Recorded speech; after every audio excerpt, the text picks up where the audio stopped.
Graça e paz, bom dia. Eu sou o apóstolo Cristiano Lopes, esse é o programa Semeando Vida da igreja Semeando Família. Já marquei meu oftalmo, cara, meu óculos está uma doideira de dificuldade. Bom dia, presbítero Lucas, a paz do Senhor. Graças e paz, apóstolo, graças e paz de vocês de casa. Dificuldade, tá cara, tudo embaçado, hein? A idade chegou, é um problema danado. Só te lembrando, você que nos assiste aí, né? Você que tá no YouTube, no Facebook da Semeando Família, você que tá aí pela Rádio Sudoeste, se ainda não tá inscrito no nosso canal, eu te convido aí a fazer parte desse tempo. Clica aqui no botão embaixo, é de graça, para que todos os dias, quando a gente postar aqui uma palavra para te abençoar, você seja notificado e possa ter acesso a essa palavra. Amém. Dia 11 e 12 agora de fevereiro, completamos 9 anos de existência da Semeando Família. Teremos uma festividade aqui maravilhosa, 25 horas de adoração, alguns amigos convidados para estarem conosco, pastor Luciano Paz, meu amigo, Daniele Moura, minha pastora, minha amiga, Marcelo Fernandes, pastorzão, amigo nosso, Gesiel Lima, né? Temos um relacionamento de longas datas, desde a Assembleia de Deus em Paraty, Araruama, olha. Então, vem celebrar com a gente esse tempo, 25 horas de adoração, no dia 11 e 12 agora, de fevereiro. Amém. Aleluia. Lucas, a gente ouve muitas pessoas, né, trazendo a questão daquilo que é o perdão. Eu tinha muita dificuldade de perdoar antes de Cristo, né? ACDC, antes de Cristo, eu era vingativo, desejava o mal, o veneno escorria bem feito, né? E depois que a gente aceita Cristo e a gente verdadeiramente aceita, a gente recebe dele o perdão. Uma das experiências que eu tive, né, no Evangelho foi realmente receber o perdão de Deus, cara. E eu fiquei tão grato com aquilo dali, tão feliz com isso, que em nenhum momento no meu coração eu pensei em entristecer aquele que me perdoou. Não tem? Eu era para ter destruído. Ele vem, libera perdão e me restaura. E, agora que você entendeu, morre. Né? Não, agora que você entendeu, eu te dou a oportunidade de viver sem esse peso, sem essa amargura, sem essa dor no teu coração. Isso para mim foi tremendo. E nessa caminhada cristã, a gente vai aprendendo algumas coisas. Eu ouvi uma vez, há muitos anos atrás, exatamente nesse processo onde eu estava aprendendo, né, algumas questões em relação a perdão, que aquele que não perdoa por orgulho sofre. Que aquele que não libera perdão é igual aquela pessoa que carrega uma mala cheia de pedra, feita de papelão, sem alça e molhada. Como é que você carrega um negócio desse?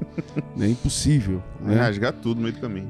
Provérbios 24, versículo 29, né? E você compartilha comigo um pensamento a partir daí, diz assim: nunca diga, vou lhe pagar com a mesma moeda, vou acertar contas com ele. O que o sábio está dizendo é: você nunca pode dizer vou pagar com a mesma moeda ou vou acertar as contas com aquela pessoa, porque mesmo na igreja as pessoas que não conseguem perdoar começam a ter sentimentos de vingança. Na Bíblia Sagrada, quando a gente vai falar, né, do sentimento de vingança, vem à memória o primeiro homicídio que a gente tem acesso, que é Caim e Abel, onde Deus fala assim: Caim, se você fizer direito, fizer o correto, você vai ser aceito, cara. Domina aquilo que está aí dentro de você compulsivamente para fazer aquilo que é errado. Mas o sentimento, né, de vingança naquilo que foi a aceitação da oferta de Abel, tem um grande que ele mata o irmão. Então, quando a gente percebe algumas pessoas que pagam mal com mal, que vai querer tirar satisfação, não é resolver o problema, mas é criar barraco, satisfação, a gente vê que essa pessoa ainda não aprendeu a perdoar. É verdade. E me faz lembrar também da parábola do servo que devia muito, né? O patrão vai lá, manda prender o cara, não, senhor, me perdoa, porque mesmo se eu vender tudo, não resolve. Não vai dar pra pagar, porque a dívida era muito grande. E esse cara foi perdoado, aí ele sai, encontra alguém que devia ele também, mas devia pouquinho. Aí ele vai lá, sacode o cara, bate no cara, manda prender. Certo, você tá errado. Você tá errado, tem que me pagar. E aí alguém dá: rapaz, você foi perdoado de um valor absurdo e não consegue perdoar o cara que tá te devendo um pouquinho.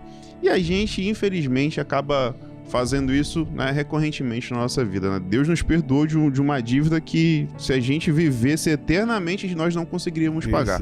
O pecado trouxe esse peso sobre nós. E Cristo foi lá e pagou todos os nossos pecados, né, de uma forma muito cara, né? Derramou o sangue dele na cruz para que a gente fosse liberto dessas acusações. E aí todos os dias nós precisamos relembrar disso. Porque quando o nosso irmão vem e nos fere de alguma forma, ou a gente às vezes se sente ferido por uma palavra que talvez não tenha sido a intenção, mas acabou chegando no nosso coração de uma forma diferente, a gente precisa lembrar dessa parábola para poder a gente colocar na balança, né? Deus já pagou um alto preço. Então esse preço aqui que eu preciso perdoar o meu irmão, dessa dívida que ele criou comigo, não é nada perante aquilo que Cristo já fez por nós. E aí a gente precisa relembrar todos os dias e colocar nessa balança, porque senão a gente vai sempre achar que quando a gente perdoa alguém, a gente fez muito, né? Ou quando a gente vai pedir perdão de alguém, a gente acha que essa pessoa também está fazendo muito. Deus fez muito mais. Aleluia. Deu o único filho dele para morrer por nós e já pagou toda essa dívida. Uma das questões, né, que o Evangelho nos confronta, a partir que Jesus ele se faz pecado, se faz maldição, ele não era, onde essa expressão ele perdeu muito mais daquilo que é o que a gente perde, né? Perdão é perder. Então aquilo que é o perdão de Cristo, ele perdeu muito mais para que a gente pudesse ganhar, né? Então quando a gente percebe algumas veias de pensamento nisso, naquilo que você usou de exemplo, quando o empregado devia ao patrão e ali ele é perdoado, mas não perdoa a dívida menor que o outro tinha com ele. Mateus 7,3 diz assim: por que você vê o arqueiro no olho do seu irmão, mas não reparas na trave que está no teu próprio olho? Como dirás, vou tirar o arqueiro do olho do meu irmão, mas se eu tenho uma trave no meu? E Jesus fala assim: hipócrita, tira primeiro a trave do teu olho, para você ver claramente. A gente, quando tem essa dificuldade, né, de receber o perdão de Cristo de verdade, a gente acha que a gente é perfeito, que a gente é completo, que a gente é muito bom. E a gente agora quer tratar de todas as situações dos outros, se colocando como muito espiritual, e esquecendo da misericórdia de Deus na nossa vida. E às vezes a gente não tem misericórdia com o outro. A gente vê realmente aquilo que é o arqueiro do nosso irmão, mas esquece que temos todos nós uma trave no nosso olho. Jesus fala assim, quando aquela mulher pega em flagrante de adultério: aquele que não tem... Vocês querem tacar pedra? Taca, aquele que não tiver pecado. Para tacar pedra aí, todo mundo vai embora. Não existe todo pecador, Lucas, todo pecador está perto de Jesus. Todo santo atirador de pedra está longe dele. Os santos atiradores de pedra saíram da presença de Cristo. Onde é que estava a pecadora que foi pega em adultério? Do lado de Jesus Cristo. Eu estou do lado de Cristo porque eu sou pecador. Mas tem muita gente na igreja, nos ministérios, nas famílias, que são santos atiradores de pedra. Infelizmente, a igreja que deveria ser esse local, né, que iria acolher esses pecadores, porque nós somos também. Infelizmente, a maioria, né, das igrejas hoje se tornaram esses atiradores de pedra, né? E Cristo, na verdade, não está interessado em saber em quem você acusou mais, né? Não, Senhor, eu descobri o pecado de fulano. Deus não quer saber disso. Deus, ele quer saber da transformação das vidas e quantas vidas você alcançou. Amém. Com a palavra, com o amor, né? Com o perdão que ele nos ensina. Porque senão, apóstolo, é como a gente sempre fala, né? As igrejas vão se inchar de pessoas dentro, e as pessoas que precisam verdadeiramente de um abraço, de um carinho, não conseguem acessar esse lugar. Porque, né, a gente já tá bom demais, se alguém chegar em pecado a gente acusa, a gente não deixa essa pessoa ser curada, a gente não traz essa pessoa pra perto. Se chega alguém que você percebe que ainda não tá liberto, faz cara feia, isso, né, dá aquela olhada senta de santo, longe. Desse jeito. Cuidado com fulano. Isso. E aí a gente se tornou, infelizmente, né, essa sociedade evangélica que estamos mais apedrejando do que mostrando o caminho para Cristo. Outro dia eu tive cuidado de um casal, né? Chegou uma senhora que, infelizmente, na época, né, atuava naquilo que era prostituição, e o casal veio muito preocupado porque a referência, né, daquela mulher era um obreiro da igreja, e a esposa estava com ciúme danado. Tipo assim, não. Eu fiquei pensando, quem é que vai evangelizar a prostituta, cara? Quem é que vai evangelizar? Porque hoje nós julgamos de tal maneira. E se essa esposa desconfia do marido, é porque o marido não está liberto ainda. Então nós vivemos essa questão na igreja. É o marido com ciúme da esposa que de repente está evangelizando alguém e vice-versa. Quem é que vai hoje atuar no Evangelho como testemunha do perdão de Cristo na vida de alguém que precisa também receber esse perdão. Isso é uma verdade. Um dia desse acabou o insight, foi conversando ali com o pessoal do louvor, e a gente conversando sobre essas situações, né? A gente chegou num ponto que, infelizmente, né, apóstolo, a maioria das igrejas não está treinando os seus membros para serem referências lá fora.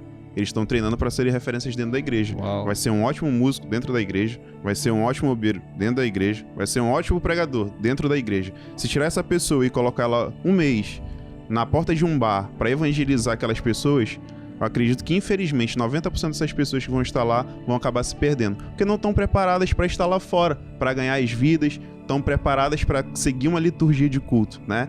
Tem um momento da adoração, aí tem um momento da oferta, se quebrar esse cronograma, às vezes até não sabe mais o que fazer. E, infelizmente, a gente tem, né, visto uma geração que está preparada para viver dentro da igreja. Quando sai da igreja, vive qualquer outra coisa que não é evangelho. E a gente precisa ter o cuidado, né, de treinar essas pessoas para que nos treinar primeiramente, né, como a palavra diz aqui, tirar a trave do nosso olho primeiro, para que a gente consiga, sim, treinar essa geração para estar lá fora salvando as vidas que estão precisando de Cristo.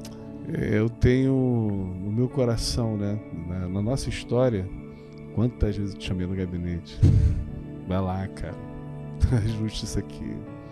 Vai lá, guarda isso aqui. Hoje eu posso falar, vou te colocar na beira do bar, na porta do bar ali. Mas precisamos ter consciência do que nós estamos formando. Existem aqueles que ouvem a voz de Jesus e seguem, são ovelhas dele. Assim é qualquer pastor. Tem aqueles que vão ouvir a nossa voz, que são nossas ovelhas, e vão nos seguir. Tem aqueles que vão ouvir a nossa voz e não vão fazer nada e até querer trazer exposição. Que esse perdão de Cristo que alcançou a nossa vida alcance você nesse dia, que você sinta a presença de Deus acalmando o teu coração, trazendo a verdadeira paz, porque esse perdão nos liberta, nos restaura e fecha as brechas de Satanás. Amém. Então que seja assim na sua vida em nome de Jesus. Que Deus te abençoe. E Deus, ele não traz peso, ele traz libertação. O perdão dele nos liberta. Que Deus te abençoe. Até o próximo programa. Amém.